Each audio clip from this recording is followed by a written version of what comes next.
Donc avec Aquablue, le scénariste c'était Kaito. Donc il m'envoie mon scénario, donc c'est page par page, donc scène par scène, donc mais page par page. Une scène c'est à peu près 5-6 pages. Donc j'ai mes cases dans les pages. Je découpe ça sur mon papier, donc je fais un rapide croquis. J'ai 3 cases. Kaito m'a mis 3 cases, moi j'en ai rajouté une, parce que je pensais que il y avait un décor général, et puis on rentrait dans le décor. Donc j'ai rajouté une cage. Donc le croquis c'est le story, voilà, il est très rapide. On met juste des valeurs pour savoir comment va s'harmoniser vont s'harmoniser les plans, les cadrages, les valeurs, les ombres et tout ça. Voilà. Une fois que j'ai fait mon story, en plaçant en gros le texte, le ballon, je fais mon crayonné. Alors là, ça a l'air un peu fouillis, mais la science-fiction demande du détail, donc je fais du détail. On a l'impression que c'est beaucoup plus grand, mais c'est une feuille A4. Donc voilà, c'est le crayonné. Là, j'ai des crayonnés assez poussés.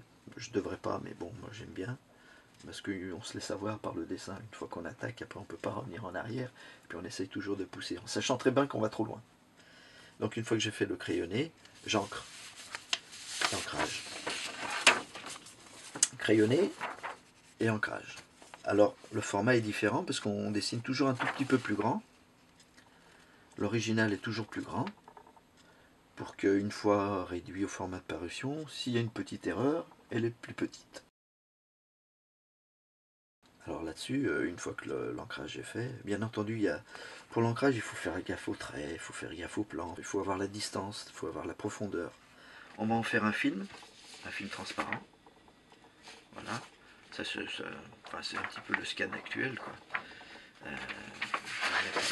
Voilà. C'est la même chose, mais au format de parution. Là-dessus, on va en tirer un bleu, le même, mais en bleu. Alors pourquoi un bleu? C'est là-dessus qu'on va mettre les couleurs, sur le bleu.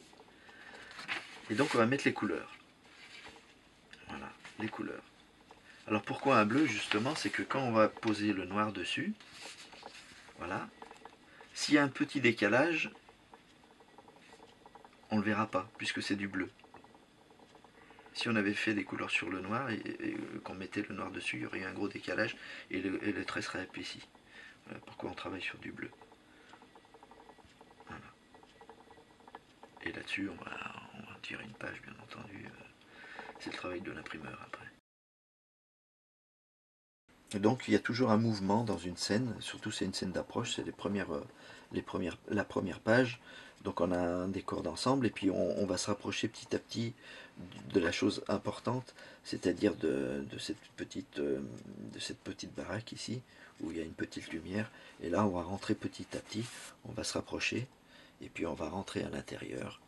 Alors une planche, ça demande une semaine de travail à peu près. Voilà. Quand c'est un petit peu compliqué. Quand la planche est simple, un petit peu moins, 4-5 jours. Mais c'est rare qu'une planche soit simple à dessiner. Alors il faut penser à la différence entre la science-fiction et l'heroic fantasy, c'est que la science-fiction, c'est de l'acier, du verre, du métal. L'heroic fantasy, c'est du bois, de la corde, de la terre et de la pierre. Et une fois qu'on a intégré ces matières-là dans la vision, en ce qui concerne le dessin, on a un tout petit temps d'adaptation, et après ça va tout seul. La science-fiction et l'heroic fantasy, on a tout à inventer, on a toutes les formes à inventer. Les personnages, les décors, les costumes, tout ce qui est design, c'est tout à inventer. On a des formes à inventer. Après, c'est la matière qui change. Et ça s'arrête là en fin de compte. Et quand je dis on, c'est vrai que le travail est très personnel, visuellement très personnel, mais j'oublie pas que je fais ça aussi avec un scénariste. Donc lui, il amène une idée un petit peu nébuleuse, c'est des paroles, plutôt là ce sont des mots qui sont écrits sur du papier, et là il faut les transcrire en vision, en traits. Je pense que la première chose c'est la bande dessinée, bien entendu, la bande dessinée des autres. Alors je dis à peu près toutes les bandes dessinées du moment qu'il m'intéresse, alors donc qu'est-ce qui pourrait m'intéresser? C'est d'abord par le dessin. Déjà quand c'est bien dessiné, même si le scénario c'est pas ça, euh, je, je la feuillette, je la lis même, et je vois ça toujours d'un œil professionnel, bien sûr.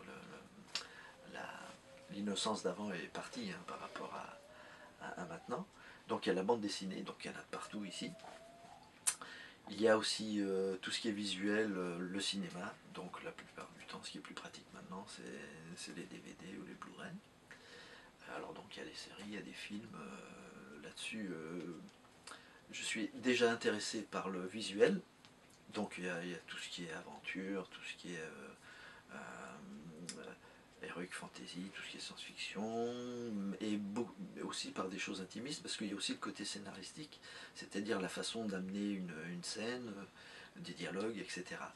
Il y a aussi les petites figurines aussi, parce qu'on a, comment dire, une vision immobile, mais en 3D des formes.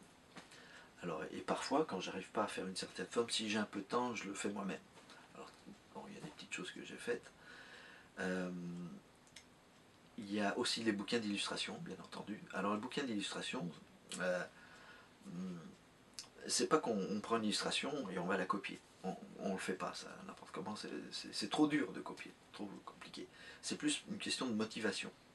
Se motiver un tout petit peu l'esprit.